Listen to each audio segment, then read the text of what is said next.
ठाणे महानगरपालिकेतील कंत्राटी कर्मचाऱ्यांच्या भविष्य निर्वाह निधीचे पैसे ठेकेदार जमा करत नसल्याचा आरोप भाजपचे आमदार संजय केळकर यांनी केला आहे। ठाणे महापालिकेत ठेकेदार राज सुरू असून यावर कारवाई न झाल्यास उच्च न्यायालयात जाण्याचा इशाराही त्यांनी दिलाय।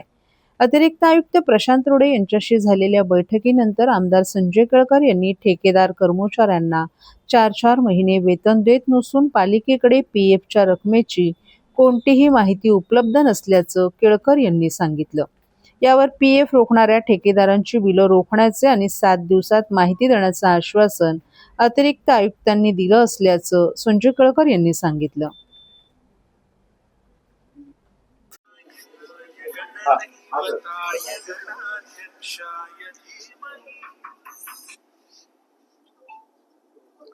आज ठाणे महापालिकेच्या कामगारांच्या संबंधी एक महत्त्वाची बैठक आम्ही महापालिकेमध्ये घेतली की ज्याच्यामध्ये सर्व विभागाचे जे जबाबदार उपायुक्त आहेत, अतिरिक्त आयुक्त रोडे साहेब, कामगारांचे प्रतिनिधी आणि या बैठकीच्या माध्यमातून फेब्रुवारीमध्ये आम्ही जी बैठक घेतली होती त्याचा फॉलोअप होता। याच्यामध्ये अतिशय काही निर्णय जे आहेत ते कामगारांना दिलासा देणारे आहेत। त्याच्यामधला पहिला निर्णय जो होता तो पात्र कर्मचारी जे आहेत त्यांना 10, 20, 30 आश्वासित प्रगती योजनेच्या नुसार ती प्रगती योजना तात्काळ लागू करण्याच्या बाबतीत होतं। त्याच्यामध्ये पात्र कर्मचाऱ्यांना 10 मध्ये 711 कर्मचारी होते आणि 20 मध्ये 1564, तर या संबंध 2275 कर्मचाऱ्यांना म्हणजे 10 आणि 20 याच्यामध्ये पात्र असणाऱ्या कर्मचाऱ्यांना ही प्रगती योजना जी आहे ती लागू झालेली आहे आणि त्याचा तात्काळ इफेक्ट जो आहे तो दिला जाणार आहे। 7व्या वेतन आयोगाचा देखील हप्ता 14 महिन्यांचा वेतन फरक राहिलेला आहे।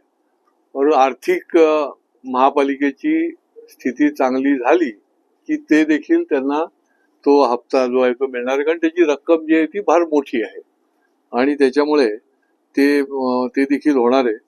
कंत्राटी कर्मचाऱ्यांना विमा संरक्षण मिळालं पाहिजे, आपली ही फार आग्रही मागणी होती।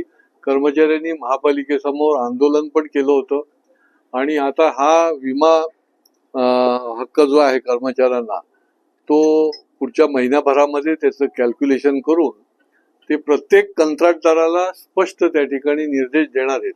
आज कंत्राटदार कुठल्याही प्रकारची जी फॅसिलिटी द्यायला पाहिजे ती देत नाही, कंत्राटदारच या ठिकाणी महापालिका चालवतात की काय, अशा प्रकारची परिस्थिती आहे। मग ती आरोग्य विभाग असो किंवा निरनिराळ्या विभागामध्ये जे ठेकेदार, सर्व ठेकेदारी राज्य चालू आहे। कंत्राटी कर्मचारी जवळजवळ 4-4.5 हजार कर्मचारी आहेत, त्यांना वारावर सोडल्यासारखा प्रकार या ठिकाणी चालू आहे आणि त्याच्यामुळे ही विमा संरक्षण जे आहे हे विमा संरक्षण तात्काळ लागू झालं पाहिजे।